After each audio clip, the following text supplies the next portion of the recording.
And one of your boys put up a video of the entire fight on Facebook, and all I can hear is, "Yeah, go, bro. Yeah, go. Do it, bro. Do it, bro." I'm like, it's so like, Oh no, fighter young guys. Do it, bro. I'm like, don't go. I was like, I hope this guy doesn't commentate the whole fight because he's not been sanctioned. Nah, just a couple of. Go on, bro. I'm like, dude, I love it because I love the passion. I love the support. Mr. Will Giles. Yeah, I think it was. He won't be happy with that, right? Seems like the come up is real. That's about living it up in the hills. Working this job cause it's paying my bills. Made a foundation I'm looking to build. Need all my wishes fulfilled. Turn all my dreams to reality. No one just chasing the fantasy. Coming for everything. Joe Williams. What's going on, legend? Mate, not much, mate. Good to be here. Yeah. On your show. Thank you, mate. Tis my show. Got the name on it. So I branded it. It's mine. No one can take it away from me. You did this yourself, yeah? Yeah, sort of. I've had a little bit of help from young Jamie. So it's funny how much correlation there is between what I do now and the show I've been watching, obviously Joe Rogan Experience for years now. And so he's obviously got young Jamie helping him with the Yeah. And I'm the same. I'm just the idiot up the front, the jock. I have no idea what I'm doing. Jamie's basically going, oh yeah, if you do that and set this up and cool. So yeah, he's not here, but he's certainly here in spirit. Here in spirit. And when I stuff up, which happens quite a lot, he tells me. He's often like, dude, why was that this and why was that? But yeah, it's funny. I've been obviously watching Joe Rogan for quite a while. Yeah. And young Jamie, and the fact that I'm into mixed martial arts, and I don't have a wicked spinning back kick like Joe does, but I'm 6'2" and he's not. So, mate, you're very good emceeing the other night. Thank you, brother. Come on now. It was good to see. This is all the DaBrowShow featuring Joel Williams. He's going to ask me questions all night, legend. I appreciate it. Yeah, if anyone, obviously the update was that I got the gig for the Mixed Martial Arts Rising Stars event number 3 down at the Golden Grove Recreation Arts Centre. Sold out arena. That was fun, dude. It was fun, wasn't it? It was a good night, big night. Did you have fun? I had a great night. Yeah. Because obviously a friend of mine was fighting. Yeah. And got the result. He's one of my best mates, so yeah, it was a great night. And I noticed that was it his waistband? Yeah. What's that say on it? Had one of these, mate. What was that one? Bet with Joel. Show the camera. Bet with Joel. We will talk about that in a little while. That's pretty cool. That's what I actually gave him, that one there. Okay. Put in his waistband. So. That actual one? Yeah, like I got a Is few there made blood up. on it? No, that's not actually his. That's a fresh one. Damn it, man. You should have said yes. No, he's got to keep his. Yeah. Watch the shorts and go again. Dude. He fought, man. Cool. That's sick, dude. Yeah. I dig it. But yeah, that night was awesome, man. It was a great opportunity for me. It was great to get out there and, get on a microphone and just be comfortable. Like I love that. It is an uncomfortable situation, generally speaking, when you public speak in front of you speak in front of the public, and sure.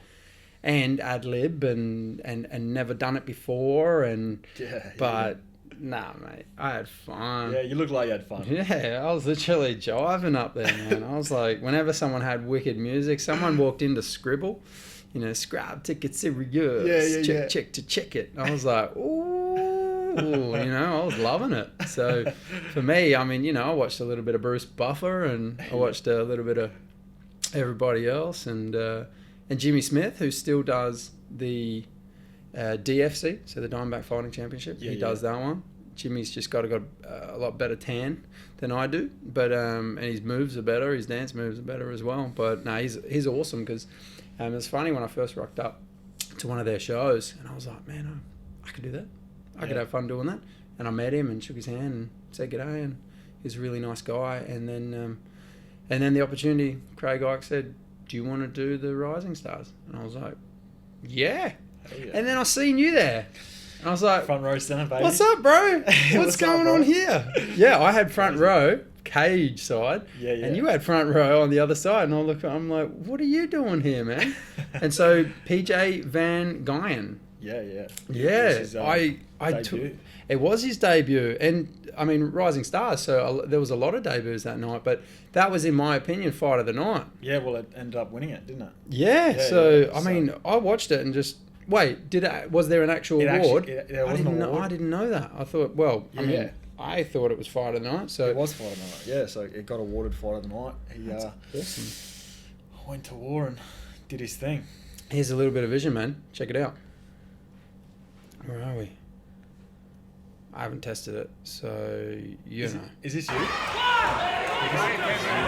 Yeah, this is me recording. Tape side. I was like, ooh. And then, watch this one. They both, boom. I was like, oh. And then the left, I was like, oh. And then beep. Yeah. I was like, oh, he's on skates here. But yeah, like, I mean, obviously for a debut as well, I thought that was excellent. Like, honestly, I was like, wow. It was his debut inside the cage, but it wasn't his debut throwing his fists around, I think. Yeah, no, I'm pretty sure he'd had some practice. But he really, he weathered a bit of a storm as well. And so, yeah, I mean, so your brand was on his waistband. He's a mate of yours. You know him from where and what? Man, back in high school, I was at Sacred Heart, and he came from Unley first day, got put in my homeroom, and basically became best mates from then. Hey, haven't stopped throughout since. Yeah, otherwise he'd beat you up, and you're like, "Hey man, we're friends. We're friends." I used to beat him up back in the day. Oh no, this will get back. I'll make sure it gets back. Dude. He'll love it. Yeah, exactly. He'll like, yeah, sure. Come here. No, actually, there was a funny story. We outside of a club one night, we were getting lippy at each other as we used to when we were young, and he came at me a bit. I put him into a car. He lost half a tooth, so I've been giving him shit ever since. Yeah. Whoa. Got the best of him. That's no fun. And now he's done that, I can take that. Are you happy? You're like, you're cool, man. Yeah. Now I'm just. We're all good. Now I just done his good side. Yeah. Now you bloody sponsor the kid. Yeah. But I was really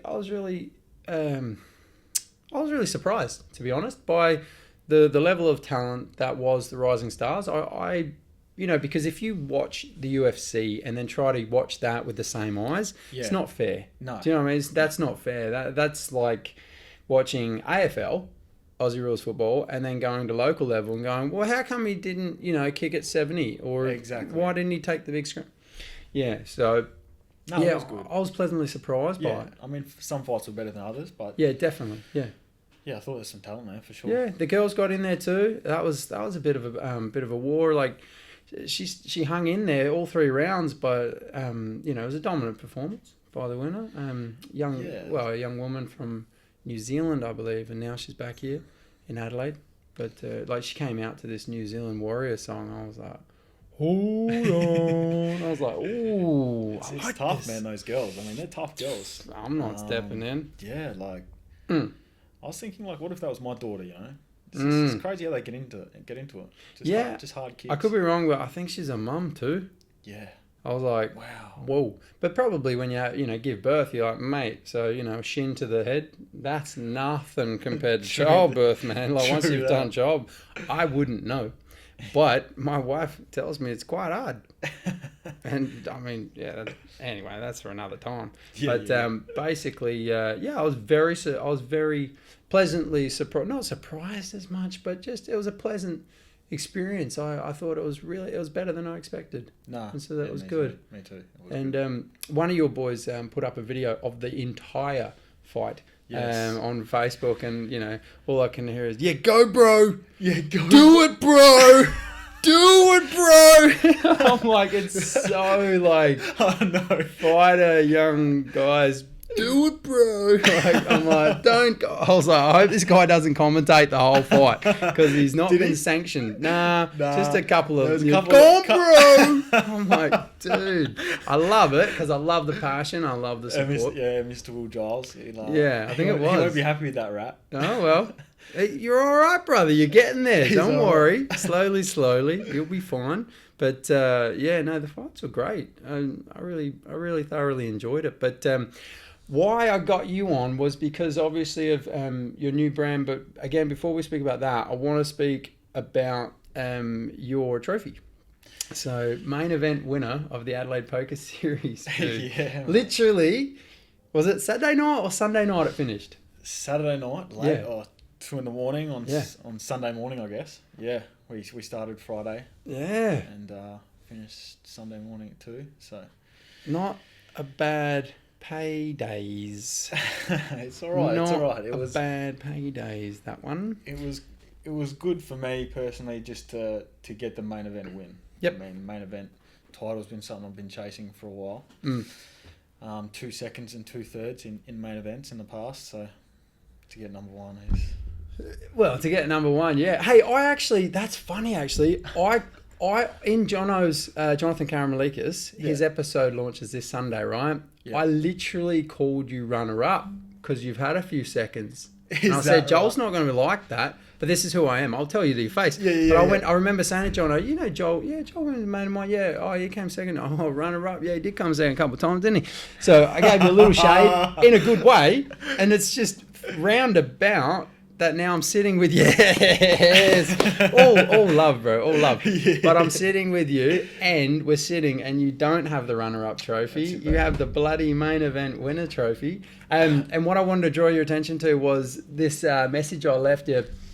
Text, Facebook text, whatever it is. Yeah, man. For those just listening, basically what it is it's a text saying at 10 p.m. Saturday night, I was like, smash him, legend. You didn't write back, but that's okay. I was about to go to bed, so I was like, I'm going to bed. When I wake up, I'm going to see the champion's photo with you holding the trophy. Like, what? Facial?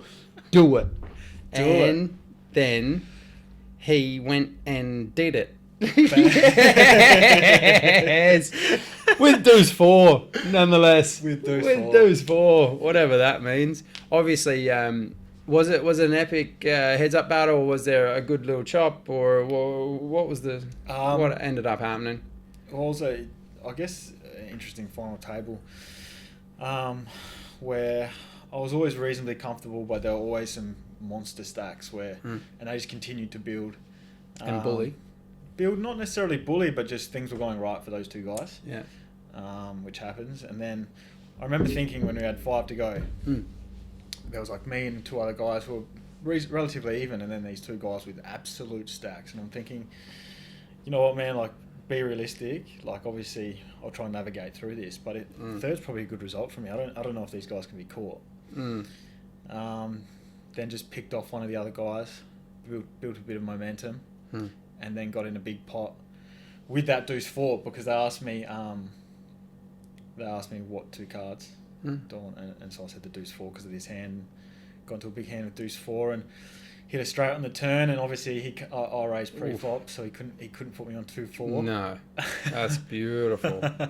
So you got to switch it up sometimes, just to stay unpredictable, and it paid off.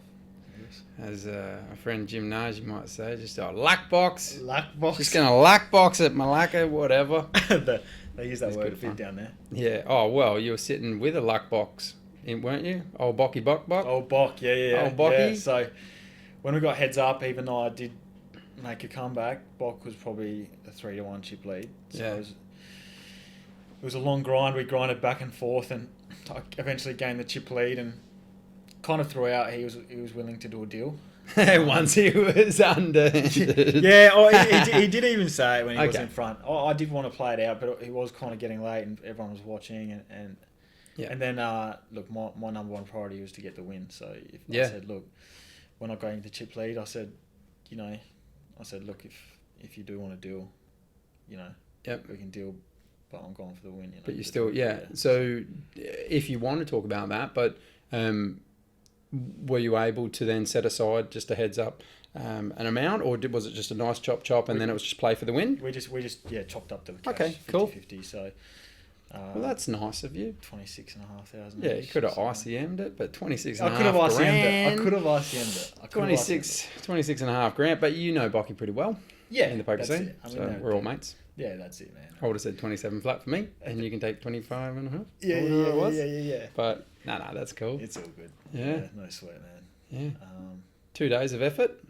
It's a good payday. Yeah. But more than that, I reckon it's pride for you. Big time, man. Big time. It's about getting the win for me. Especially, I guess, returning to the felt since launching the business. I haven't played since the Aussie Millions, so back in January. Yeah. Almost 6 months.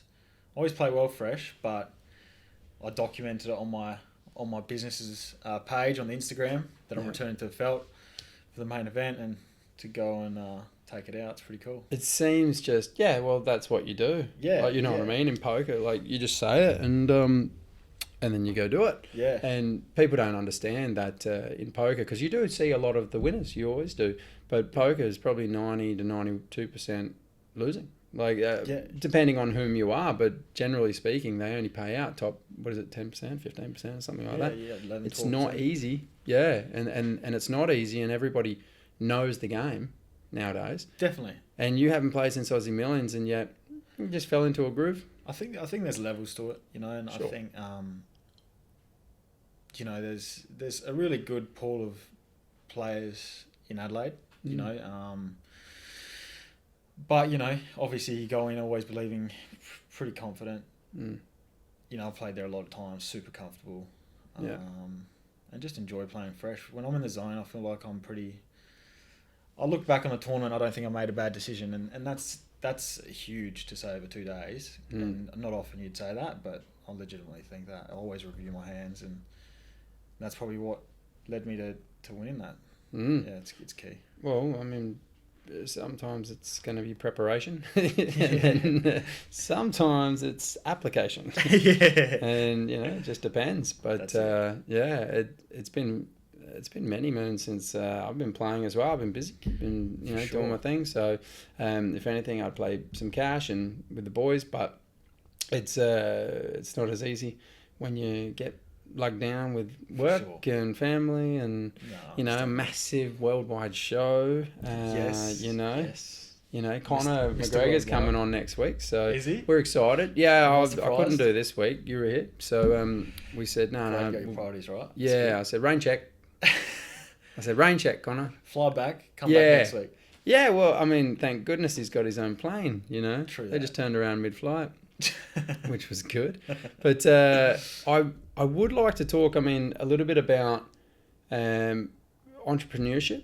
And so, because starting with your business, Bet with Joel, before Bet with Joel, I'm almost certain there's been times in your life that you've already put your nose to the grindstone and put your money where your mouth was and jumped into business or two, surely. Yeah. So where does entrepreneurship start with you, mate? Right at the beginning?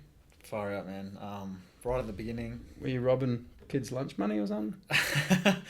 No, it's actually a little bit more honourable than that, where it started. But it was hustle, and I remember being in year 8 at school and importing Nike shoes from China, like fake ones, and selling them to school kids at school. Wow. Yeah. And on eBay through an eBay account in my mum's name that I created. Standard. She's like, what's all this about? Nothing. She put an end to it. Shut up, Mum. Closed my room. Closed my door. She did put an end to it. Oh, wow. But yeah, that's probably where it started, I guess from a young age, even trading footy cards, doing stuff like that. That was huge. I was big into footy cards and trading and negotiating and yeah, just when you're young, finding a way to make things happen, and back then it might have been to buy chocolate milk at lunch. You know what I mean? Dude, I'm the same. Those that know me at school knew I had no money. I never had money. Yeah. I grew up, pretty poor, so never really had money. Just always had ham and cheese sandwiches, and I still do. At work, I literally still do. But so I used to do that. So for me, people would just be like, oh man, I feel like a hot dog or something like that. I'm like, okay, get it, you lazy poop. What do you want? And they're like, And then I'll go, all right, well, I'll go get it, but I'll keep the change. Yeah. And they're like, sure. Done. I'm like, done. Done. I knew a hot dog was only like $3.80. That means I got $1.20 from a fiver. That's it. I'm done. I'm sweet. 3 of those. It's 3 of those, and suddenly I got dog. my own hot dog. I'm like, I think that stuff's key, man. From a young age, developing that or having. Some people have it and some people don't, and everyone who went to school with me would probably agree that I probably had that. Well, what from there? I mean, there was constant things, and when I was out of school, I helped other people with some businesses. They probably got taken advantage of early a little bit. Sure. I was in a business kind of doing the customer relations, had a small percentage of the business in like a end of lease cleaning business to start. That guy who actually who I was in business with is now in jail, so that's we'll be right back. A bit of an awkward one, but so that didn't last long. And when I was 22, I was part owner and started up a cafe as well, which was really cool. We built that from scratch. Me and the guy I did that with, which was awesome. We had real success there. I left there. We had some disagreements, me and him, and probably won't go into that. No, that's fine. But a lot of hours though. I remember talking to you, and I was like, "Dude, you gonna come play, or what's the deal?" Yeah. Like, it's weird as a poker player because you're like, "Come play," because some people are like, "I want to take your money," right? Whereas it's like, for me, it was like, "Come play," because the camaraderie, and I like the competition. Yeah, I want to win, but camaraderie. I don't want you to lose too much. Like, let's just play, Of course. Yeah. But you were like, "No, man, I'm busy. I'm working. I'm just flat out." Yeah, because I was into poker, I guess, before I started that cafe. Probably that was down Maylands days. Yes. Yeah, down the Maylands. Yeah, I was the blogger. You were yes. I was the right. Yes. I was the blogger, dude. You did a good job, man. I was the blogger. I'd make up stories. Yeah. Like the hands were correct. Yeah. But I'd make up. So, Jim then looked over at Uncle Spiro and said, "What you got?" "You got nothing." Like, I just come up just with put some mustard on it. Yeah, I put a little bit of mustard on hot dog. it. And then he said, "Well, I'll beat you like as easy as pulling teeth, because he's the dentist, Yeah. I just come up with little funny quips and stories. Good, man. It's good times, and but I took probably a good year off poker when I did that, the cafe. Poker's always been something that's been great for me when I've got time for it. It's been profitable, which is good, so helps financially, especially young. But going back to entrepreneurship, business is where my head's at, where my passion actually is. Yeah. And did school help you for that? As in academically? Not really at all. I know. I can't even say. How funny is that, dude? I feel the same way. Like Pythagoras' theorem, I don't know. Maybe without me knowing it's helping me, but I have no idea. Like, I'm a big believer that school should teach you how to do tax, first of all. Because once you're out of school, you're doing tax. Yep. So what's an offset? What's this? What's that? What can I claim? What are we doing? Exactly. How do I wipe my ass? Like, what is going on? Like, why are we learning these things that don't matter? We're learning so much it doesn't matter. I mean, you think how many subjects you do, and even all the electives. Yeah. You just don't use any of it. I don't. No, mate. All I remember is I made a wicked woodwork project for my dad when I was in year 8. Everyone else is doing, advanced mathematics, and I'm like, no, I got a wicked surfy cling wrap holder where you just put the cling wrap and it spreads out. Got the little thing. Oh, that's a good. My dad loved it, dude. Yeah. Because the sides had... Did it have quality to it? Or is it no, it definitely didn't have quality. It was okay, but I couldn't say it had quality. But it had these surfy edges to it, like a wave, and it had this... It was solid. Sweet. Yeah, I was jigsawing it up. Man, cool. But yeah, that's all I remember from school, dude. Yeah, no, literally. Maybe I just didn't listen. Actually, I remember my best memories from school were playing probably one-on-one. So this goes back to handball. I always used to bet. Or basketball. Yeah, right. One-on-one basketball. Yeah. I used to put wagers on there was this, because I used to play footy. Yeah. And there was this one guy who was a basketballer, and we just had this rivalry, and like it would just be so big, and there'd be so much talk during class. We'd just generate these huge crowds watching these. That'd be $30 on it or something back then. Wow, that's big money when you're a kid. Yeah. Huge, I had $1.20, so 30. Crowds, and he'd jack threes, and he had skill. Yeah, and I'd just outwork him on the boards, offensive rebounds, all that kind of stuff. Love it. So you started betting on yourself? Yeah. From a very young age. That's funny. Yeah, I've always loved the game of poker once I learned how to play, because it was like the irony of I don't gamble, right? But that's why I was fascinated in what you do. But I would play poker. People are like, well, I'm like, no, because you're playing the player. That's and right. you don't, like, a lot of times you don't have to have the best hand. It's just about position and power. That's right. Literally. And your chips are your power, and how you maneuver them is how a game is played well. Yeah, exactly. Knowing what they don't have, and knowing what they have more so than what you have is what matters most. And knowing their tendencies. Yeah. And knowing what makes them tick, and knowing they're ticked off, or knowing, they're clamped, they're tight. So it's a huge mental game, poker, and I often, I do get asked a bit about, teach me how to play poker or do this or that, and it's just like, you can't even, you can learn the game, and then there's the game, and then there's the game. Oh, and there's the game. What do they say? It takes 5 minutes to learn and a lifetime to master. Yeah. Because there's so many levels. It's so true. Levels. But that's why it's fun, man. It's good. I enjoy it. Yeah. I've always enjoyed the camaraderie of it, but also the challenge. The challenge of it, because once you think you got it, once you think you know it all, someone comes along and calls you with queen high. And you're like, what? Yeah. And you just, what? Yeah. How did you call there? And you think they're a donkey, but then, they're not. But you're like, what? But how did... Maybe I'm the donkey. Yep. Yeah, what is it from Rounders? You sit down at the table. If you can't spot the sucker in the first 20 minutes, you are the sucker. It's a good movie. It's one of my favourite movies. Dude, yeah. It's funny because obviously, me and Jono talked about it a little bit.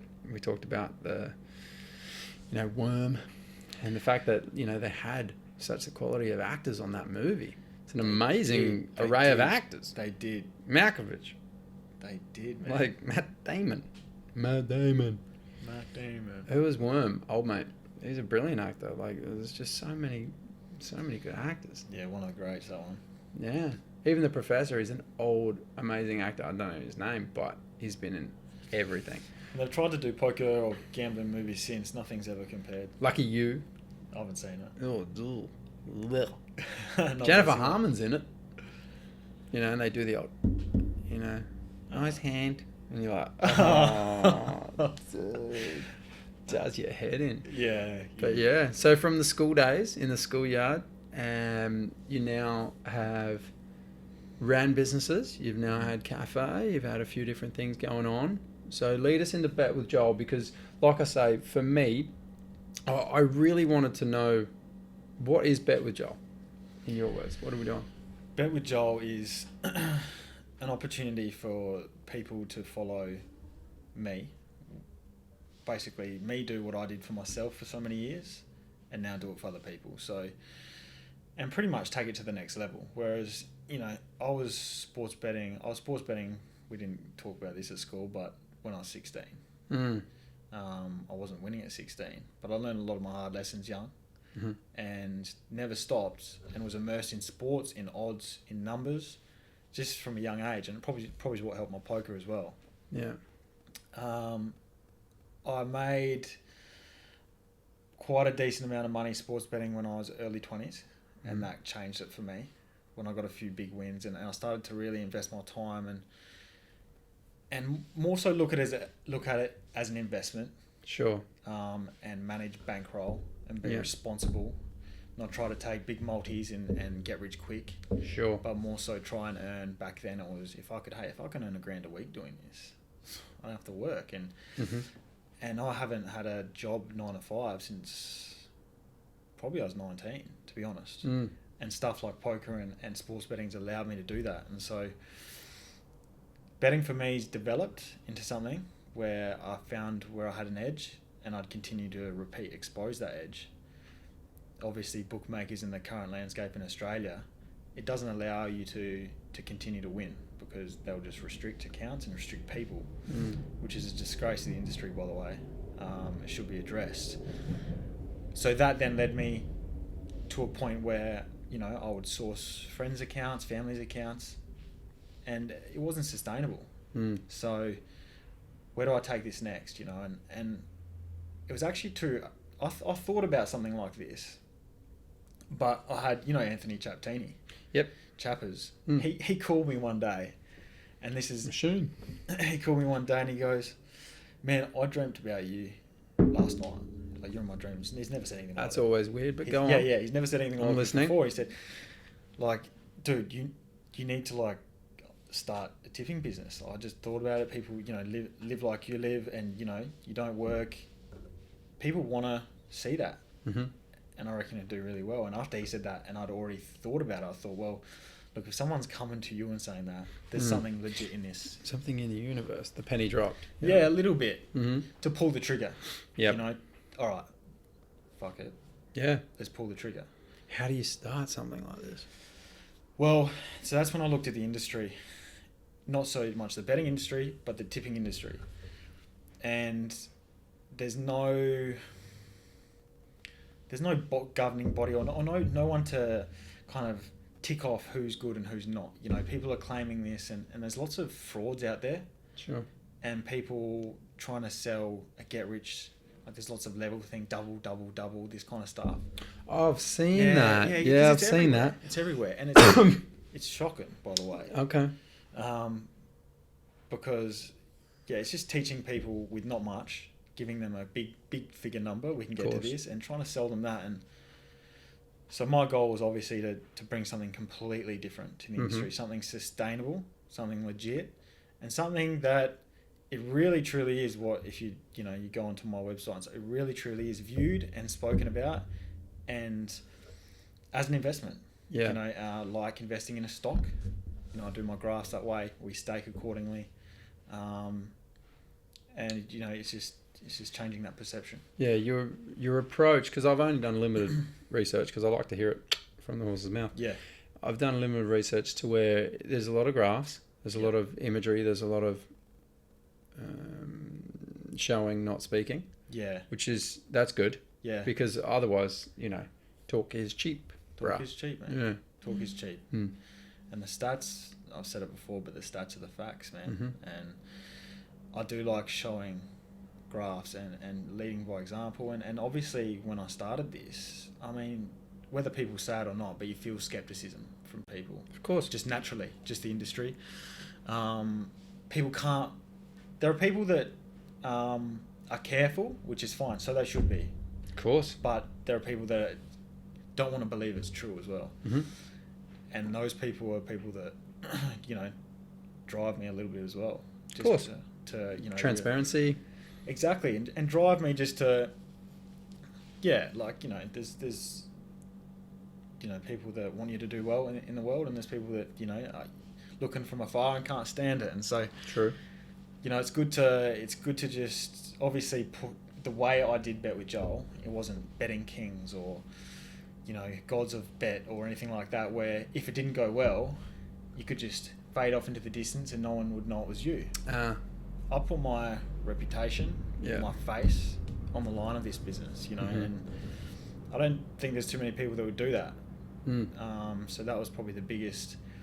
You know, although I knew I was very good at what I did, you still do have that, fuck, man, like, this is big. You know what I mean? And, sure. Yeah. And so there were obviously high pressure days early. Still, every day is pressure day in this industry, but yeah, I'm glad. Well, because results are king, aren't they?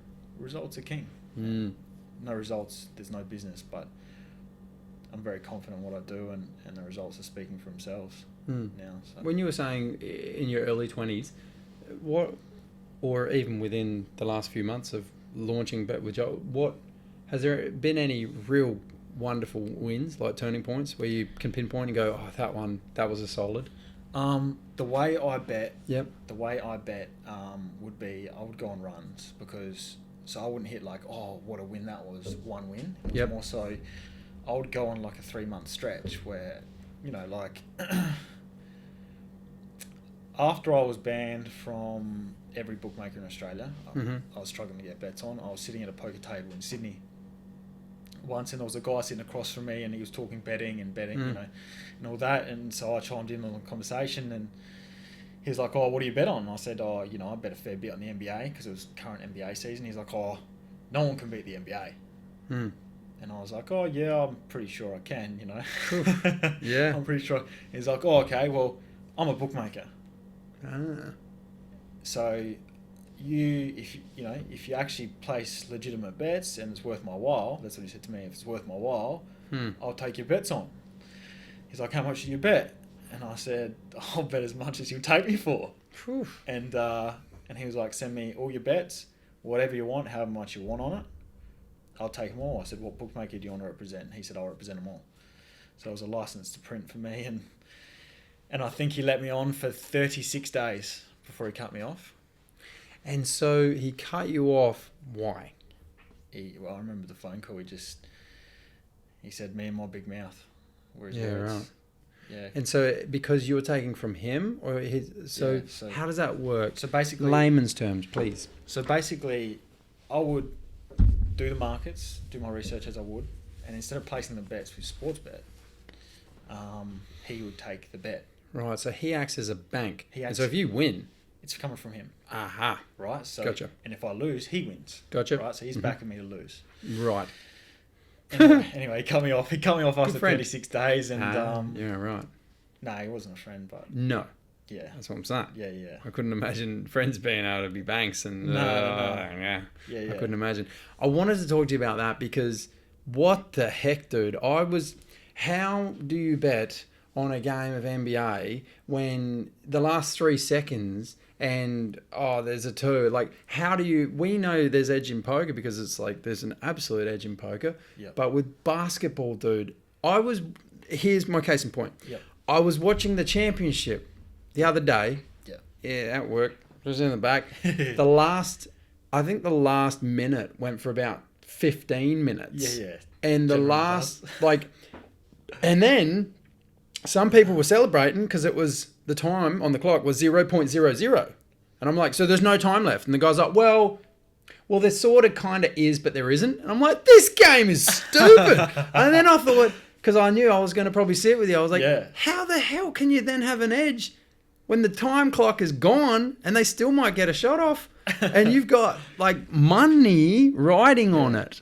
How's your heart sometimes? The ticket is made of steel. I'm telling you. Yeah. No. That's crazy though. Every day is a sweat. Yeah. That's part of it. Right. But yeah, that game, it just feels like, the edge of winner and loser. Like it's always 3 points, 2 points, 3 points. Yeah. It's more so about 20-point games are very, I don't know, are they rare? But they seem like they're rare. I don't know. Yeah. No, it's more so understanding matchups, injuries, reports on, just matchups more so, and understanding, to me, honestly, and I mean this, like understanding the players, who they are, who they actually are as players. And so, for example, this player, I think I know that player. I know he enjoys playing here. So that kind of stuff can give you an edge because bookmakers purely go on averages and statistics. Because over time, that wins, generally speaking. Well, over time, if they're going to set a line, they're not going to set it at 25 if he averages at 22. So they'll set the line at his average. Gotcha. But this is a fact that some matchups will suit that player better, and some matchups won't suit that player as well, right? And the bookmaker will always set that line around the same. Okay. So that's where you can expose them, because there are better defenders on other teams. There are these kind of things where he's from New York, he's playing back in his hometown, he's got all his friends and family that game. He cares a bit more. That kind of stuff. Yeah. And that gets you an edge. Yeah. Well, it's funny because the way you speak about it like that, it brings me back to poker days where it was like, he knows that I know that he knows.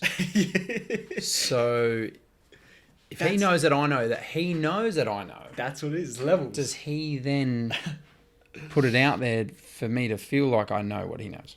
Yeah. Like, and you're like, and then I'm like, call. I'm like, I have no idea what you got. There's no call. Am I right? I'm right. I knew I was right. I knew I was right because you thought I knew what I know, but I don't. But I knew you were thinking that.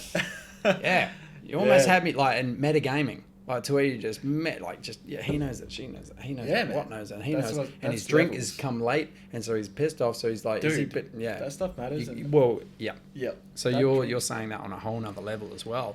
Yeah. I once, have you watched some movies about things like this? I swear there was like a one with Matthew McConaughey and Al Pacino. Yeah, man. Yeah. 2 for the money. Yeah, 2 for the money. I thought that, because all that reminded me of, all right, the bets are on me this weekend. And he's like, if you lose, we lose. And the guy's like, what the hell are you doing?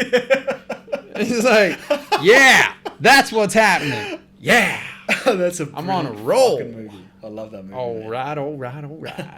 Yeah, it's a great movie. Yeah, that just jogged my memory. I remember that. He's a machine in that movie. I really like Matthew McConaughey. Yeah.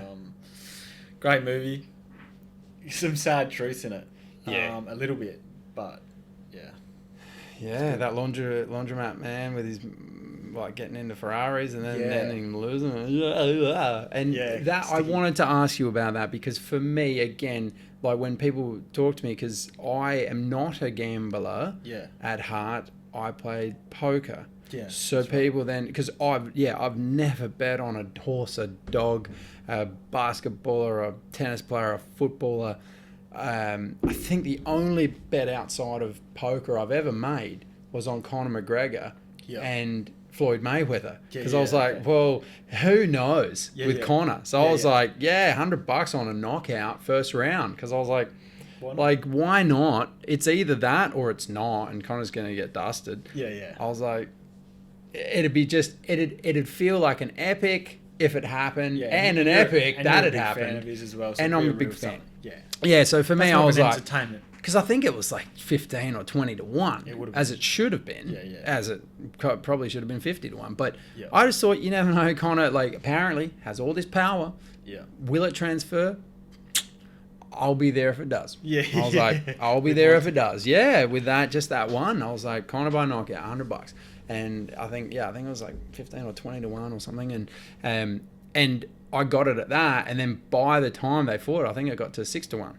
Yeah, because everyone was just because everyone's like, let's have a crack. And now I don't understand all that, but I was like, if he gets it, I get a little bit of money. But other than that, for me, I have always backed myself. And that's why I've always, because everyone's a gambler in life. Like, you step in your car. Exactly. Everyone's a gambler in the sense of that. And I get that. But we all know that gambling, like in sports betting, and that's why I wanted to ask you about how you feel about that and how you feel about representing like Bet with Joel and somewhat of a moral responsibility, and how people have perceived you in that way, and how does it sit with you in the fact that there are some horror stories relating to that. And how do you feel? The first thing I speak to people about is, I don't encourage people to gamble as such. And I'm trying to present something that's sports, but it is investing. It's not gambling as such. And people do, like you said, gamble in stocks. They gamble in whatever it may be. Invest. Property, that's a gamble. Oh, yeah. So absolutely. That's what I try to relate to what I'm doing, although I know it's Bet with Joel. Yep. It's kind of in the title. Yeah. But it is, because it had to be. Yep. But the fact of the matter is my approach actually aligns more with actual stockbrokers and stuff like that. My actual approach. I'm glad you said that, because that's what I heard when you first sat down. You said that you with graphs and you look at procedures and the way in which this is manoeuvring. Yeah, and that speaks true. I've had a couple of people sign up to the service or ask me about the service and then later tell me that they had a previous gambling issue. And that they are banned from this site from self-banning and stuff, and I regretfully wrote them an email and said, I'm gonna have to remove you from the service as a moral responsibility. Yeah. So I am being diligent. It's a very careful. You have to be very careful about these things. Of course, because someone's an adult. So exactly. Yeah, I understand. At the end of the day, my responsibility is to advise to the best of my ability, and so that's what I aim to do every day, and provide the results that you can see on the graphs. But I can't control someone's impulses. No. But what you're doing though is you are publicising how you go about it. Yes. And so you're publicising that, okay, today I'm doing this and I'm putting this on here. Yes. And if you want to come along, well, yeah, you got to pay to play. So you got to be like, well, have a look at my history. Yeah. Talk to those that have been involved, and if you want to, cool. I like the fact that you're not selling it. No, I'm not. You're like, mate, you want to jump on whatever. And I'm actually trying to educate anyone who comes in contact with me. I do, and you know, anyone will tell you that if they've come in contact with me about their business, I try and educate them about how we do it, and that's by having X amount of units in your bankroll. If you're going to put $2,000 into your betting accounts, you're not going to bet $1,000 on a bet. You're going to bet $50. Yep. And it's going to be a small portion. We're going to grow that thing small, and then if we have any bad days, it's not going to hurt you. Yep. And you're going to be around for all the good days. Yep. And that long-term growth that you're seeing on the graphs. Yep. So all I can do is advise. Yep. And at the end of the day, people do what they want to do. Correct. But I do feel a huge moral responsibility Yep. to do the right thing by people, and that's why I said before there's pressure every day, because people are putting their money where I say, and I don't take that lightly. Yeah. Yeah. No, that's lovely, man. It's good to hear, because, and that's why when I saw you at the fights the other day, we had like a very small chat. Yeah. But I felt good. Yeah. And that's why I went, yeah, I have you on the show. I don't know, it means jack all. No, it's a massive show, I know. But like the point, great. you took Connor's spot, you know. But Great. I thought in my mind, I had tested the waters enough and felt a good response. Yep. So, because there'll be times that I have individuals on this show that in their private life are absolute assholes. Something's happened. Like, I know something will have happened because we're all bad. Like, we've all got faults. We've all got, you know, problems with different areas in our life. And so am I responsible for that because I've had someone on my show and then suddenly they've gone and done something? Or I then go, well, hang on, I'm just living out conversations. Yeah. But right. Someone could say, yeah, but, you know, you're publicising, you know, that person, and then they've done that. So you're somewhat... But I disagree with, like, I'm just living my life. I'm just here chatting. But at the end of the day as well, like, I mean, bad people are spoken about too, and spoken to in the media and stuff all the time. So yeah. So if they're publicising it, in a way, you're a journalist of your own type, and I can't even spell journalist, brother. Isn't that the industry? But I have more moral code than a journalist. I tell you that much. Tell you what, I can spell backbone, and a lot of the counterparts cannot. The blogger. Was it the blogger or the... Yeah, I'm pretty sure they'd say the blogger. Like, I remember Najee and the boys, like, you know, get the blogger over here. Quick. Quick. 7 dudes. He's got 7 dudes. And he's going to get him. Like, and I'm like, all right, I'll come over. Mate, right. Old mate has 7 deuce and old mate has kings. And then it comes out 7, 3, jack, deuce, and everyone's and everyone's like hold, like for the 7 deuce, a pack of animals. Yeah, and you're like, poor Uncle Spiro with his pocket kings. Like, he's just sitting there going, everyone's hold 7 deuce.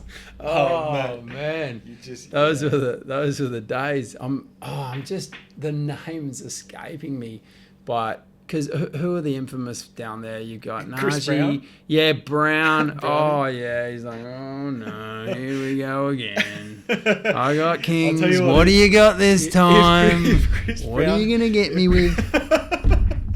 If Chris Brown had kings or aces, they were getting crashed. Every day. That's a guarantee. Every time. He's way better if he's got Greek flag. If he's got the Jack 10, he'll be way better off. Yeah, way better. Jim Najee and who's... who just jab. Michael Haddad. Yeah, Haddad. I remember Haddad. No, there's another one, older guy. Jim. Yeah, I'm trying to remember. But, oh, man. And he'd always call, just, why not? run them, man. run it. Yeah. Let's see what happens. But yeah, that was a good introduction to the poker scene. I was pretty young then, and Maylands, yeah, the Maylands, it was great. it's Great the time. best place to play as well. It was so good. I swindled my job there. Like I Yeah. swindled just. I was like, it was so professional. guys so need, professional, even how they went about you. You know, it was cool. It was cool. Yeah. The way they reported and the way you did your job. It just really brought that life to that place. And for what it's worth as well, it's worth saying Matchroom have done a great job with what they can. But it's, you know, poker is a hard act to follow, and they didn't succeed.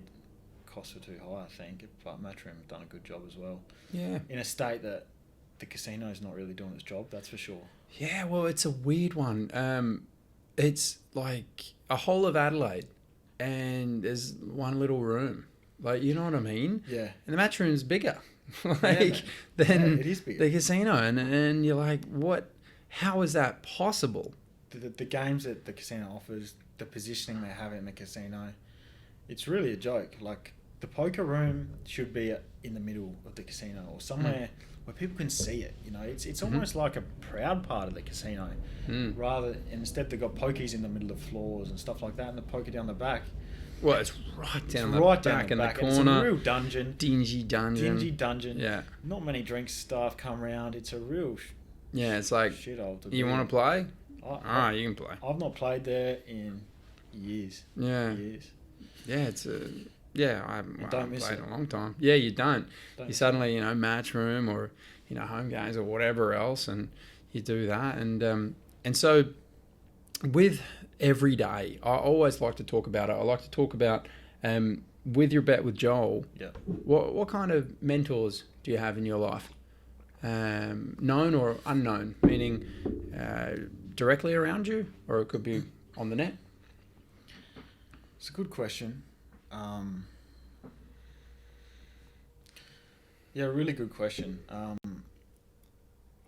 I try and surround myself with positive people and people that lift you just naturally.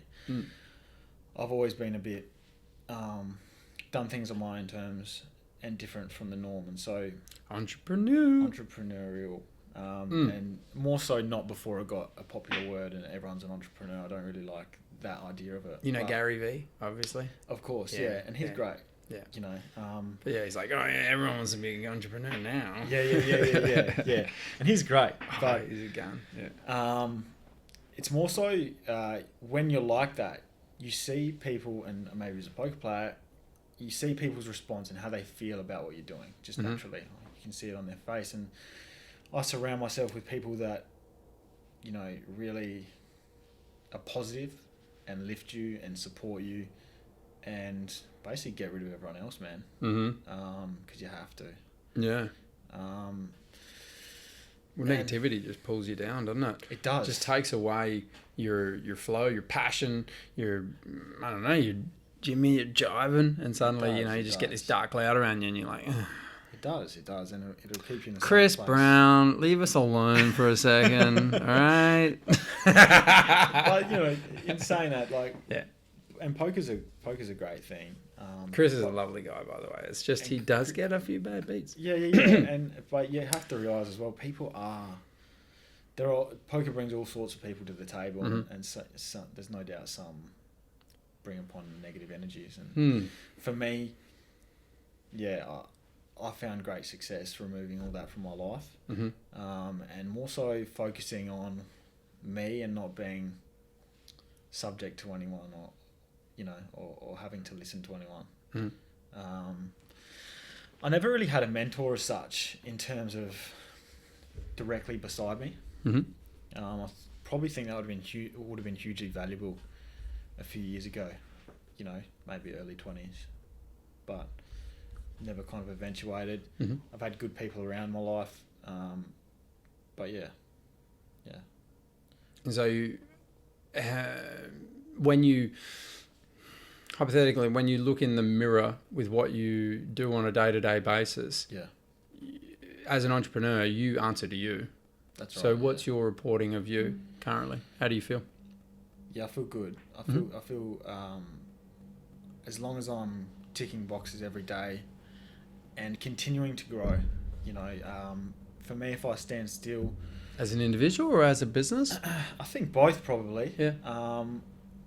I've noticed a lot of personal growth over the past few years, but on a business perspective now, if I feel like the business hasn't grown, you know, I'm constantly looking for growth and looking to implement growth and whether that be through new ways to market, new things to be able to provide, to increase value for my members. It's all about growth, and that's what actually gets me motivated. Like that fucking excites me, man. Yep. Growth. And I feel like when there's nothing to chase, that's where I lose my passion. And so I need to always be chasing, always be trying to achieve something. And that goal will always change, you know. Sure. I had goals with Joel that we've now reached, and then we've set new goals, I have in my own mind. Sure.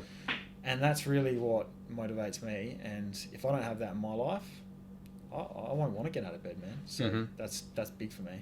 Yeah, any good entrepreneur always will say it's the challenge. It's the chase. They love the chase. They love the challenge. Big time. And once you get it, great, next. Yeah. Got to keep moving. Have to. You can't just, as much as we have a trophy on the desk, you can't hold on to them. You can put them up, but next. Yeah, like, it is. Where's my next challenge? It is. I was saying to... And it's not about, like, I once heard, you don't love trophies. It's just nice to collect them. Yeah. That's all it's about. It's true. And I actually had this conversation with my missus, Miranda, after I won this. And I said, you know, probably, 3-4 years ago, to win the money that came with that trophy, you know, that's a big deal. And it's, you know, of course it still is, you know, it's still a decent amount of money, but it's more so for me, it was about achieving that goal, you know, on the table. Whereas, say 4 or 5 years ago, when I was a bit younger, thinking about the money while on the table, far out, the pay jumps, that would have, in retrospect, that goes against you. Like, it doesn't help you on the table. No, it can overawe you. It can overawe you. Yeah, and it muddles up your instincts. Yeah, and I'm a big believer that the universe... It's a lot of money. Yeah. Do I check Rose? Yeah. I'm a big believer in the universe will give you what you're ready for. And I feel like things start to happen when you're ready for them as a person. And, you know, that's maybe why some things haven't gone ahead in the past and why I'm at where I'm at now and excited about the future, I guess. Give me a day in the life of Joel. What goes on? How do you trick question. When does your day start? Changes a lot depending on the day. Currently with the business, you mean not right now? Yeah. Trick question, because it's the night before. Get 8 hours sleep. That's what the trick is. For me, my day starts the night before. Yeah. I make sure it's solid. I got 2 kids under 4. Like the wife does the heavy lifting right now. Yeah. And shout out to the Queen. She's the best. But I get to generally sleep the whole way, and then and then go to work for 10 hours. Yeah. But so for you, what happens for you? For me, no kids yet. No kids yet. That you know of. No kids yet. Good. that I'm sure of. Good. Good boy. Look, at the moment I'm getting up and getting into the office, so a big thing for me early on, it was almost a couple of weeks in of starting to bet with Joel, was I need to get an office. Because you need a workspace. Yeah, you can't go from home. No. Only certain people can, but I still think you can't. Yeah. And you know, there will be days where I actually I've got so much to do, I don't have time to drive to the office, like on, say, Saturdays, big sport days, and I have to do so much research into the games and get this mail out. Sometimes I'll be in the home office.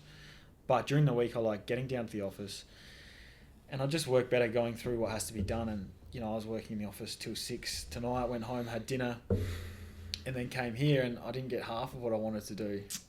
But that's consistent when you're growing a business. There's all these things happening, and it never ends. But yeah, it's great. You know, it's really good. And hey, if I dropped the ball for 2-3 days, my business would seriously suffer. Seriously suffer. I would have members angry that I'm not responding. I would have people getting offended that I'm not being there for them. I try and develop really good relationships with my members. Sure. And I wouldn't be doing my best research to provide them winners. So it really is like it's great what I'm doing. People see it and it looks great, but there's no rest, and people, you know, maybe don't see behind the scenes. Like, man, I put it on my Instagram story, you know, I rack up 9 hours a day on this thing, screen time. Yeah. That's not including my laptop, which I'm on for at least 6, you know. So it's non-stop, but, man, that's what you got to do, man. And you know what? I'd rather do that any day. For me, this type of person I am, than go and work for somebody. Yep. Everyone's different. But that's me. Yeah. And so you're working, it could be anything from 10 to 12 to 14-hour days. It doesn't matter. But you would do it anyway. That's what you're doing, what you'd like to do. Yeah, that's right. And all you're doing is just mailing it out. That's right. So you're doing all the research that you would normally do. Yep. You're doing all of the graphing and statistics and looking through, and then you're just putting it out there. And putting it out there, yeah. And then the extra stuff with the business is the social media stuff you see. You know, that takes time. I was surprised how long it takes. I'm a bit of a perfectionist in that, where I like things being good. Otherwise, I'm not going to bother doing it. True. So, social media, customer relations, answering questions, and more so even taking what I was doing to the next level, because I've got that social responsibility now. Longevity for Bet with Joel. How do you see that moving forward? Because it sounds like a lot, man, and like you say, for your members, it sounds like you can't go to the Bahamas for 12 days. Nah, look, I already need somebody for sure, like right now.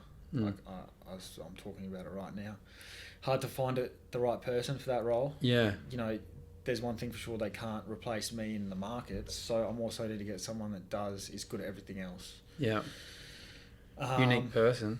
Yeah, unique person, man, and for me, it's about them being the right person for me. That always being that respectful person, and hard to find.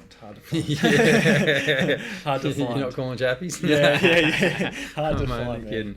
Yeah, that sounds like a unique position. I mean, unfortunately, I like, with my platform, with my show, eventually, I think this show will be quite a platform. Yeah. And so, sorry, I can't help you right now, because this show will launch in, and you should hopefully have someone by then who will then be able to watch this show and be like, yes, I nailed it. Yes. And hopefully that's what will happen. Yeah, that's man. good. No. I was. How do you go through mental preparation and mindset? Because a lot of what you do, a lot of poker is losing. Yeah. There'd be way more losing in poker than what you do, surely. Yeah. Yeah. You're hopefully a lot more of a winner in regards to the odds. Yep. Yeah. Overcoming failure. Perspective, keeping perspective is important. Say, for example, I'll have a bad day with my service. It still hits you because, but you need to keep perspective at all times, and just like with poker, keep perspective. And if you're doing things that are showing real results and you're making the right moves and you're doing your due diligence with everything, sometimes in my industry, things just happen, man. You can't control the outcome. All we can do is prepare best and best predict and put the odds in your favour. And if the odds are in your favour, you'll show long-term profit. And so that's what I aim to do. And look, mental preparation's a big thing. I need to stay active, so I need to get down the gym. I need to, go for a run sometimes. I remember even recently we had a couple bad days in a row. It was maybe mid-April, we had a few bad days, and I just had to, it was like 9 p.m. and I was just sitting at home and I was kind of steaming a little bit. I felt real tense. Sure. And I just drove down. It was pouring with rain. Put the hood on and just went for a run down the beach, man. And you know what? Took the dog and we went for a run and just got it all out, and then get back in the car, crank up some beats and just get it out. Yep. Reset. Yeah. Know who you are and know what you're capable of and know what you're doing, and go again. Yeah, I watch a lot of YouTube and influencers and stuff, and one of which, when you said reset, reload, re-engage. That's what I was thinking, Jocko Willink. Okay. There's a guy, if you haven't seen it, you got to see it. So Jocko Willink, just watch out, just look up Jocko Willink, good. Okay. And so basically it's like, you know, I had a guy in the SEALs that used to complain and come to me for advice, and then he'd say, and eventually he just knew, I know what you're going to say. You're going to say good. And he's like, well, yeah. He's like, you know, the mission got cancelled. Good. Focus on something else. You know, I lost the tire. Good. Gives you an opportunity to get better. Yeah, exactly. Got tapped out. Good. You learned. Like, it's brilliant. It's a brilliant video that just shows you perspective. Yeah. That's all it is. And a lot of what I talk about is, you know, and I said it on the mic at Mixed Martial Arts Rising Stars. I said, there's no losers in here. I was like, this is all winning and learning. Yeah. I go, you either win or you learn. And I picked that obviously from old mate Johnny Kavanagh, head coach of something Conor like McGregor. That stick with you though. Yeah, win or learn. It's so like that with life. You gotta get on with it and go and like you said, have perspective, own what's happened. Yeah. And then go for a run. Yeah, man. And then feel it and move on. I was actually listening to a basketball podcast the other day, and Manu Ginobili, do you know Manu Ginobili? Mm-hmm. He was on, and he was saying when you look back at some of the losses, you know, and you look back on what that taught you and the connections you maybe made and the support that you had or sought after in those times. Sometimes you look back and they were just as valuable as the wins, if not more so. If not more. Yeah, more so. And fall forward. Yeah. So, yeah, in my industry, there's always going to be days like that. Yep. Yeah. So you just need to have perspective and just be like, resilience. Well, I'm in sales, so I know 1 in 4. That's generally my closing rate. So suddenly it's, where's those 3? Like, you know what I mean? 1 in 4. So as long as I speak to 60 people, we're all set. We're all good. Yeah. But where's those 3 others? Like, you know, I know. Last month it was 1 in 3.2. So that was better. But it just depends. Maybe I didn't report well enough. Don't worry about that guy. He was nowhere. I didn't even understand him. But like perspective on the losses, and it's like I was speaking to my wife the other day, and I said it's so funny that the struggle, like for me, the struggle of having no money, and now when I have money, it's like, I use it wisely, generally speaking, because I know what it's like to have none. Yeah, man. And so then it's like, so what? I'm just going to then give everything to my kid?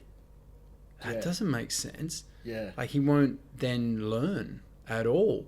So am I going to hold everything back? No, but I have to, like say I take my kid to the gym. Am I going to lift every weight for him? No. How's he ever going to get stronger? Yeah. I have to allow him to struggle. Like we have to struggle. There has to be struggle. Without struggle, you get no muscle. And it's the same with mindset. So I've always said, you know, those losses, they're struggles. Own them. Yeah. Understand them. Understand them is, for me, is the biggest key of going, okay, I lost. Why? Exactly. Was it in your control? No, it wasn't in your control. Okay, well then move on. Was it in your control? Okay, well, let's look at it. Yeah. What did you do? Why? Don't do it again. Or work it out if you want to be successful. Exactly right, man. I think understanding it, evaluating it, and, you know, learning from it, it's everything. As an entrepreneur, I mean, I am the same spirit to where, like, I watched a video of Gary Vaynerchuk, and he said, it was funny because someone said, you once said if you ever worked a 9 to 5, you are not an entrepreneur. And he goes, yep. Dead on. He goes, you either are or you're not. And I then go, well, okay, but you got to do what you got to do. So it depends. You can switch. I think you can switch off that vein sometimes. You can switch it off, I think. But it eats at you. And eventually it's going to rear its ugly head. Eventually it's going to go, you need to be doing something. Like for me, it's being creative. Being like, you know, I have the actor background and all that crap. And so being creative and being able to have a voice and be able to influence and talk to, you know, those, that for me is like breathing. It's like trying to tell someone, why would you want to breathe? Exactly right, man. And they're like, yeah. I remember working in a factory when I was just out of school, and it was like a packing factory. You just take the line. Sure. And man, I was like dead in there. I'd just always be so tired. My brain was foggy. Yep. I felt it was just the worst. It was actually the worst. And I did a few jobs after school, fresh out of school, obviously wanting to earn money quickly and stuff like that. And man, I realised what wasn't for me pretty quick, for sure. Yeah. I hear you. I learned that I was a salesman pretty quick. Yeah. I used to get myself into trouble at school and get myself out of trouble really well. My favourite line at school was, I'd pushed and pushed the problem, like, and just, that's it. And I knew the teacher was about to send me to the principal's office, and I did not want to go to the principal's office. So I would then say, actually, look, I'm really sorry. Can I just have some time outside just to think about what I've done and ways to improve and ways to, when I'm able and ready to come back into the class and just assimilate. And they were like, yes, just go do that. Yeah. Like, just get the hell out of here, would you? You're pissing me off, you know what I mean? I swear if I didn't make my, teacher cry, then I didn't do my job. Especially the relief teachers, dude. Oh, man. That was... got the hiding. That was... Oh, dude, that was our whole thing. It's like... I think every school's like that. That chick better cry before the end of class, or we haven't done our job. Poor relief teachers, man. I don't know why. Dude. So many people went to school with did teaching at uni. I don't get it. It's safe. It is, man. It's safe. But it's safe as long as there's jobs. Yeah. But if you got a teaching degree behind you, you can get a job. Yeah, that's safe. That's the point. Like, if you get a degree, generally speaking, people go, you've done 4 years at university, you can have a job. You've done full respect to those people wanting to teach, because I think teaching's those that want to, good profession. Yeah, 100%. There are people that just, I think it's just society. They don't know what they want to do. Yeah, and they still don't, and they're 50 and they still don't. And that's normal. I think the quicker you look yourself in the mirror and find your faults and find your positives and weaknesses and strengths, I think the better. And I think a lot of people don't do that because they don't want to struggle. Yeah. Because it's not fun. Yeah. It's not fun. Oh, you're a loser. Nah. It goes back to risk. Yeah. People not prepared to risk. No. But it is a perception of risk, because I would switch that around and say, to me, the biggest risk would be not taking that risk. Like, legit, that's actually what I believe. Like, if you spend your life not chasing that, you're risking everything.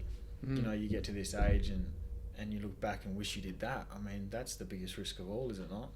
Well, and that's depending on how you were brought up. That's what's so funny about how, people are going off at millennials and blah, blah. I think I statistically fall into that category because I'm an 84 baby, but I just don't see myself as a millennial. But I'm an old soul. Like, I'm about self-control. Yeah. I'm about self-reliance. I'm about, like, clean your room before you think you can clean society. Like, get yourself in order, and be able to do that and self-evaluation. And whereas a millennial, they were brought up to be that. So everyone, like, all these baby boomers are like angry at millennials. It's like, you're the parent. You allowed that. It's like, why are you angry at them? You brought them up. So that's why I'm very, very critical on how we raise our boys. For Soph and I, yep. I'm like, we're in charge here. That's so key. I don't want anyone going, oh, your boys are a brat. Because I won't go, yeah, my boys.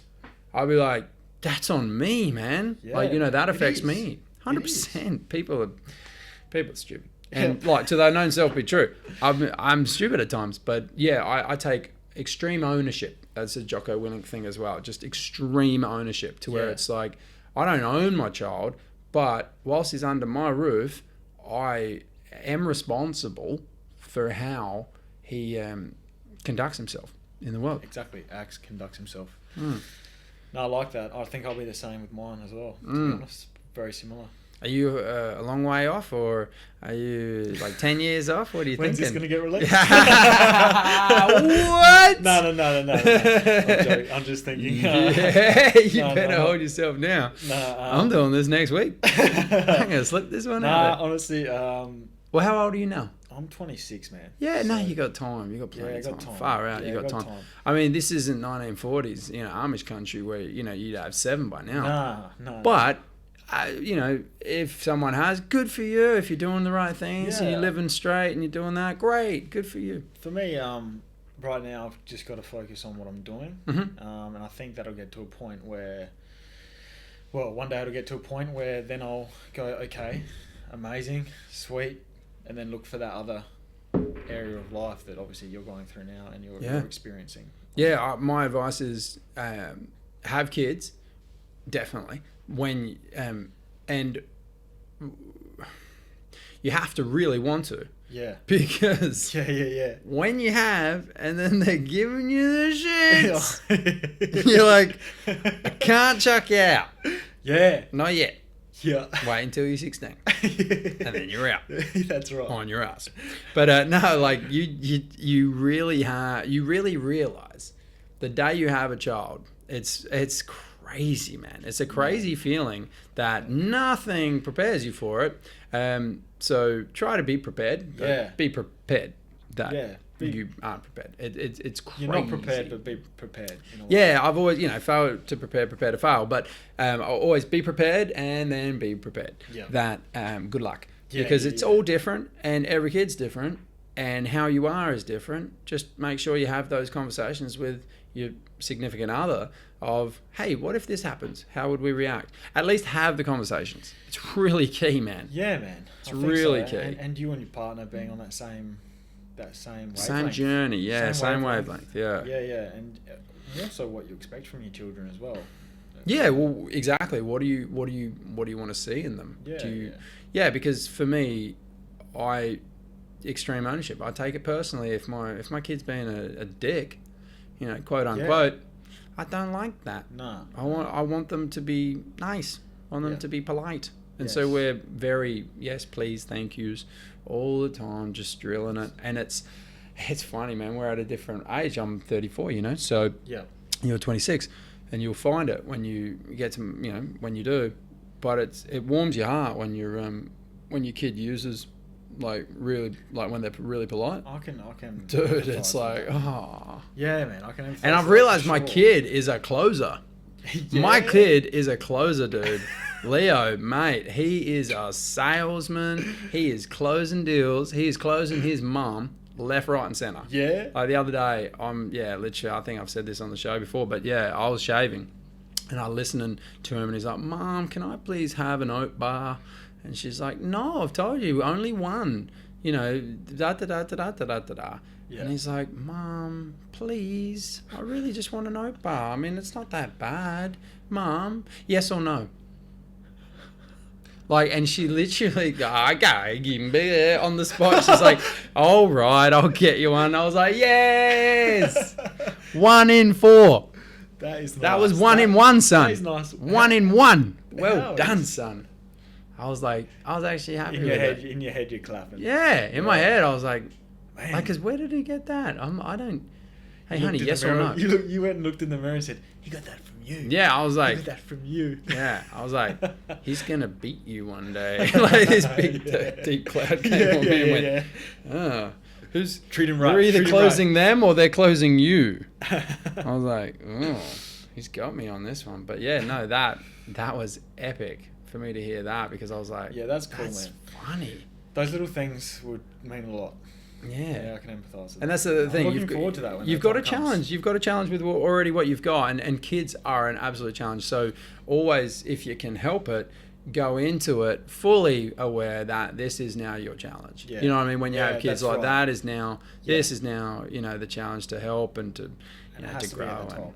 That's and you realize what's at top, because you go, if someone's health wasn't quite right over work, it's health over work, you know what I mean? So especially if you got kids, our youngest, he had a slight issue with breathing at one point. Yeah. Pretty important. Yeah. And so I had a slight issue at some point. I got the call that we're in the ambulance heading to the hospital. Connor can't breathe. And I was like, what? I got to go. So I literally, said to work, Connor can't breathe. I got to go. And they're like, yes, go. So, but he was fine. Of course, it was just Sophie overreacting. He could breathe. It was quite hard to breathe. Yeah. But, oh man, it puts things into perspective. Like that as well. In an instant. Yep. Nothing else mattered. Yep. Didn't matter. I was like, drop and run. Yep. And I was... no speeding, of course, but I got there. Moving forward with Bet with Joel, brother. I saw the sponsorships you had, obviously. Is that specifically with PJ Van Gyn, or are you moving forward looking to outreach your brand? Yeah, I mean, my brand, and like I spoke before about investing, but I want my brand to be about more than betting, and more than just betting. And so my first athlete was actually another guy I knew or grew up with a little bit, but more so created a relationship with after school, Matthew Stevens. And he's a Muay Thai? He's just an absolute gun, Muay Thai fighter. Yeah, I thought I saw something about that. Yeah, just a gun. By the time this has been released, it would have been announced, but it's about to get announced that he's been signed for Glory, which is... Oh, wow. Yeah, so he's like the third guy ever from Australia to get signed Glory, and the first from South Australia. So he was my first athlete, and him, but he's a really high quality person. Yep. And so it was a really good fit.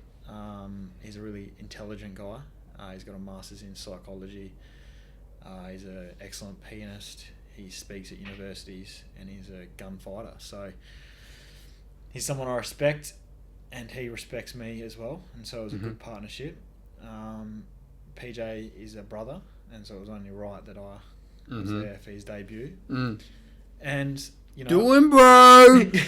Do it, bro. Do it, bro. Do it, bro. Boy, I felt when he was fighting, it was like I was up there, man. The heart was going that good. It was dude. I looked across the cage a couple of times at you guys, and you're on the you felt every low blow. Yeah. There was 2 low blows, dude. He copped it in the nuts he did, twice. Man. He did. The poor bastard. 2 nuts, may as well even it out each side, but like. Dude, the poor dude. I know that, like, I watched it. I don't think the dude tried. And you got to understand, it's rising stars, so it's debuts and that. And accidents happen, man. But lucky they got the cups. Yeah, lucky, but still. Yeah, cop a kick to the groin or a knee. He copped it. Sorry, go on. He did. Yeah, but... you feel every blow. With the business, look, it is something I'm looking at growing. It's good exposure for the business. It's good credibility for the business, which is key, especially initially. I mean, we've already kind of gained that now and want to continue to grow that. But yeah, I mean, it's got to be about more than just betting. Bet with Joel, and I had a big when I started the business. I had big debates whether it was going to be bet with Joel or invest with Joel. Sure. But I feel like invest with Joel is something that's maybe something in the future. Whether it be a different tier or something, but that's where we're at. It's more than just betting. You become like a Jim's. You'll be like Joel's antennas. Joel's domestic duties. JDD. It's got a good ring to it. You could sponsor the show and just clean up my table. Antenna with Joel.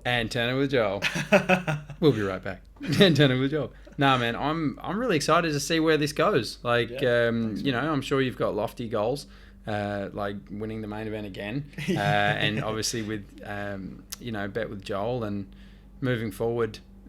I think you'll do all right. I think you'll be fine. I think if you just stick with your guns, I think if you, push and keep the heart that you have towards yourself and towards others, I think you'll be flying, and I wish you all the best, and hopefully get you back on another time with another trophy. Hey. I'll just text you again and be like, hey man, funny quip at the end, but as I wrap it up, but Jonathan Karamelikis episode launching this Sunday, and I then told him the story of you and me texting you that night saying, yeah, you're going to bink it, blah, blah. Oh, yeah. So I wrote, so when you win the main event in the World Series, Jonathan, you're coming back on the show, right? And he goes, yes, good one. I'm like, hey, I'm 1 from 1.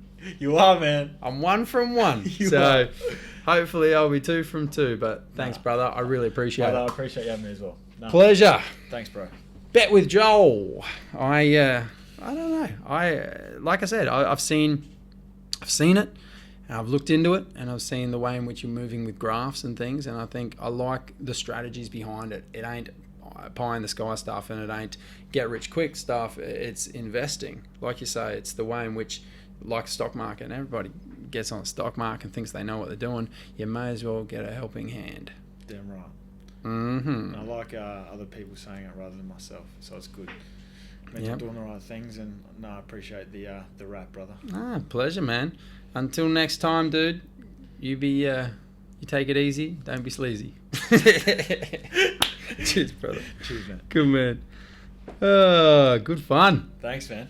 I always have fun, man. Yeah, it's good. I always have fun doing these ones, and that's the thing. I go from here to there, to there to there. Like I have little notes sometimes just to go. Though. It flows nicely, man. Yeah, you know? It's good. Just fun. Yeah, fucking oath. Enjoy fun and friendly. That's all I like it to be, fun and friendly. And that's why I over prepare with. I don't do a lot of research, but I over prepare with photos and things because I think that's very interesting when people would see a photo come up when they're watching that. I think they'd get a lot from that. Yeah, and that's what I like about it, that I have these photos, but some of which we didn't talk about, but we could have. Like Win or Learn, yeah, that'll pop up. There's PJ there interviewing. Yep, cool. Yep. Be uncomfortable. The more you get in the uncomfortable, more you're comfortable. Who said sales was stressful? I feel great. I'm 32 and I feel great. I love that one. I'm 32 and I feel great. I love that one. That's brilliant. And of course, a couple of don't train for skill, train for mindset. There's a few different ones here. This was I showed this for Jonathan Karamalakis when I was there. So that was circa 2000. I don't know. It was a while ago. But yeah, with Jeff Gross and Esfandiari and Dahamel and Danza and all that year. Sorry? Esfandiari is there as well. Yeah. That's what I mean. So all the boys. Crown? Yeah, so that's Crown. Yeah. And that's Dahamel on my right. Yeah. And then I had Danza. And I was like, are you serious, dude? What am I doing? Like, I've got the #1 player in the world that year. Yeah. And this dude's won a main event. I was like, fully soft table. Yeah. I was like, this is soft as hell. And then, so there's lots of different little photos that I would have, like, pop up and talk about different things. Like, I talked about this the other day, but, dude, intermittent fasting. You're fucking kidding me. Yeah, dude, I was pregnant. So, basically, I got to 99 point whatever, and that, as a man, you're like, at a point, sometimes men are like, oh, dude, I'm out of here. 99, like, that's just not where I want to be. Yeah. And I was like, I'm not getting to 100. A lot of people, once they get to 100, it's like 104, 107. Yeah, that's like, it's just, right? Yeah. And so I was like, I'm not getting to 100. What the fuck is going on here? So I backed off, and I was watching a lot of YouTube and different things, and it was intermittent fasting. We talked a lot about intermittent fasting, and I was like, right. So I just don't eat breakfast, drink more water, and I just eat normal sized lunch, because your stomach shrinks. So normal lunch, normal dinner, and I dropped 10 kilos. Dang. That would have been early on in the intermittent fasting, because it's quite popular now and well known. Yeah, so back then. Early. Yeah, so and then fluctuate, but I couple that with I do cold showers. So I do hot and cold showers. Oh, we didn't talk about that. Damn it. Never mind.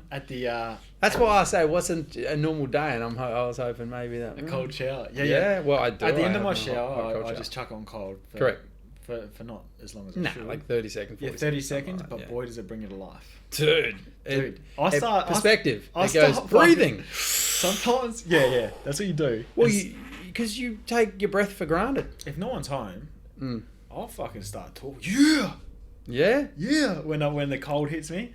Yeah, because it brings life. Oh, yeah. And you never, like, after the 40 seconds of cold water shower, you never, then you're finished. Your body then reheats. It's great for inflammation in, like, the knees and body. Like, cold That's why athletes do it. So that's kind of like a non-athlete's ice bath. Like to have a hot right. shower, then a cold. Yeah. For the last 40 seconds, and you're never reaching for the towel. No. Because your body's like coming alive and heating up again, and so you're just like, yeah, cool. Yeah, you know? you feel so much better. When you get out of a hot shower, you feel like shit. Yeah, in comparison. It's also a mental thing. Like, I have not now finished a shower with hot for, it's got to be more than a year now. It's got to be close to 2 years. That's so funny, man, because I'm probably... It's all mindset for me. The last month, I've kind of been a bit off on it. It's fucking hard. as soon as you get off it for like a week, it's hard. Yeah, well, and that's why I convince myself that you're a pussy if I don't do it. So I'm like, am I getting out? Nah, you're a pussy. Put on the cold. Right, turn off the hot. go. Let's go. It's not that hard. Let's go. Yeah, okay. Yeah, it's not great, but yeah, it feels cold. Yeah. But, and then the feeling I get afterwards, the better. Like, I feel better for it. Way better. So yeah, because I was the same. I did it straight for probably over 6 months, probably. And then I started not doing it a bit, and then I go and do it a couple of times. I'm like, wow, I do feel fucking amazing. Yeah. Yeah. I was coupling it with, I'd do, like every morning I still just do push-ups to failure. Yeah. So I'll just do probably 50, 54, depends. And then from there, I used to go straight cold. I didn't have any hot water shower just straight in for 6 months. Yeah. Until my shoulder was really sore and I couldn't lift it to here, and I was like, this is what's going on. So I went to the physio, and the physio was like, man, this is so calcified, and like, it's like you've never had heat here, or what are you doing? I'm like, well, I haven't had heat. I haven't had a hot shower in 6 months. He's like, what are you doing, Bear Grylls, you know? And I'm like, nah, cold showers, man, it's really good for your mindset.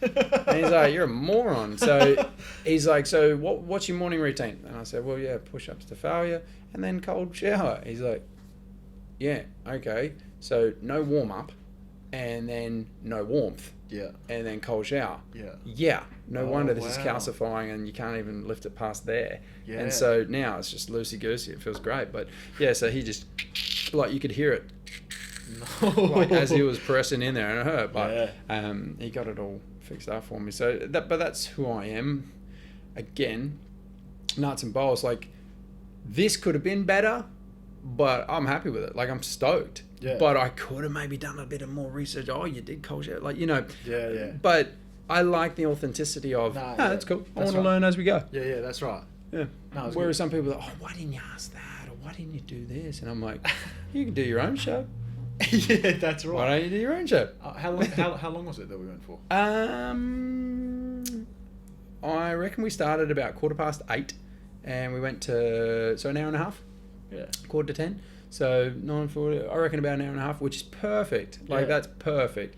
I didn't string it too far. No. I didn't, like, I talked everything that I wanted to. Yeah. Went from the beginning all the way to now. I think you started at your point as well. Like, you know, you start taking me back to the beginning. You know, and then we work. You got an entrepreneur spirit, I can tell, and that's why I was like, it don't just come along. Like, you got something going on, and that's why. And water meets its own level. So for me, I was like, you must have done something, like with schooling, and you're like, yup. Yup. Yeah, and it always it happens like that, and everyone's got their own stories. That's the thing. Yeah. Oh, dude, some of the people I'm hitting heart with, I can't wait. Like, it's hilarious because if you look up, if you know some of the people that I've sat down with. Like, do you like Aussie Rules or not? Yeah. Yeah, so you know from Brisbane Lions, Sean Hart?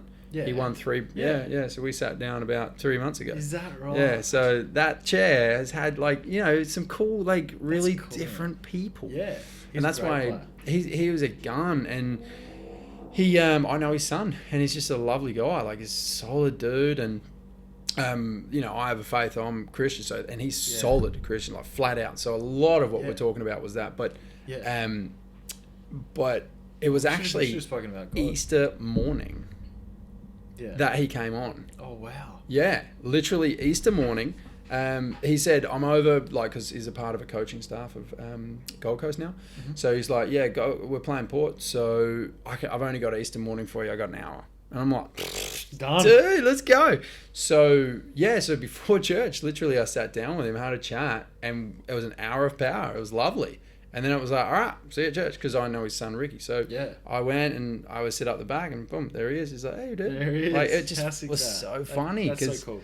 Meanwhile, why do you say that we should have talked about God? What's that because about? like sometimes I believe in God, Mm-hmm. but I found appreciating God Mm. and just like embracing and giving praise to God in my life has been big, I think. Mm. But how much of that do you then give praise to Jesus? Do you know God or do you know Jesus? It's a whole different kettle of fish. I speak to God. Okay. Yeah. Okay. And that's probably because I'm not as educated as you are, Sure. or whatever, but I speak to probably God. Yeah. Yeah, I love it. Jesus is kind of God. Probably. Oh, no, and that's In a all way. I ask. Because, I mean, for me, like, as a Christian man, I believe in Jesus. I believe that he died and rose again Yeah. for the sins of man. So, Yeah. for me, for my wrongdoings.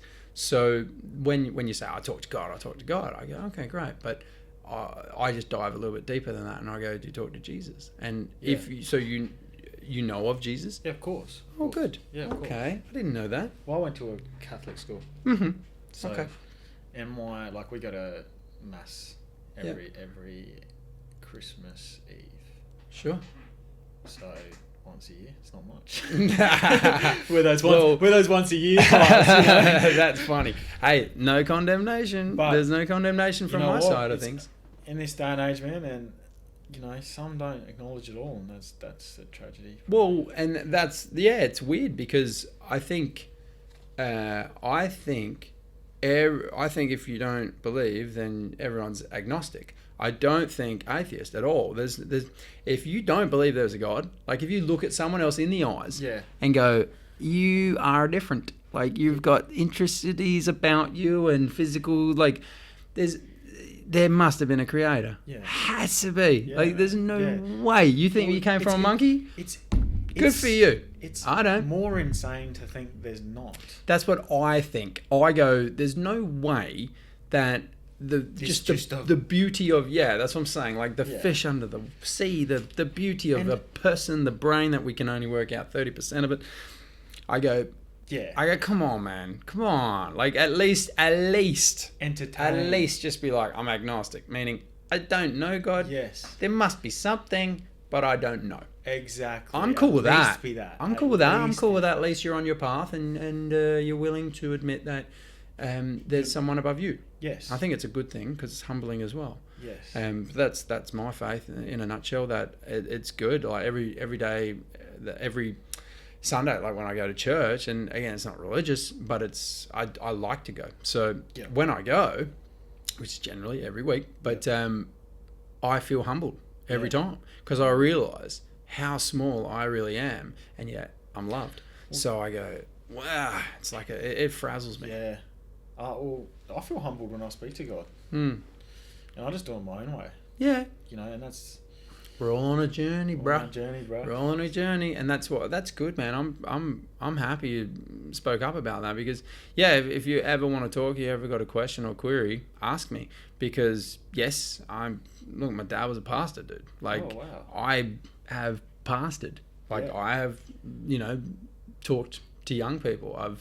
I speak there every now and then. So I know what I'm talking about, and I'm rock solid, generally speaking. And yet, some people in my approach in life be like, he's just a happy dude and he's passionate and all that. But they don't go, no, he's a weirdo Christian. Like they don't say that about me. Yeah. And so when I talk about it, they're like, oh, really? I didn't even know that about you. And you don't make it weird. You're just like, I love Jesus. And you go, and it sounds weird, but sounds okay. No, like I've had that from people. They're like I don't get weirded out when you say it. I'm like, because it's real. Yeah, man. I mean, it's just funny that you said that. There are left wing and right wing and everything in terms of extremists in every type of everything, and I think carrying it in a way that's relatable is important, especially in society, because like people need to relate to it a little bit. Yeah, so 100%. It's the real extremists that people can't relate to, and probably creates a hard connection. Oh, of course. Yeah. And then people feel condemnation. They feel like, you're looking down. It's like, no way, man. We stand on 2 feet in a heartbeat. That's it. Same as you, dude. Yeah. We're all the same. So. I won't take up any more of your time, brother. I really appreciate your time, man. No, man. This has been awesome.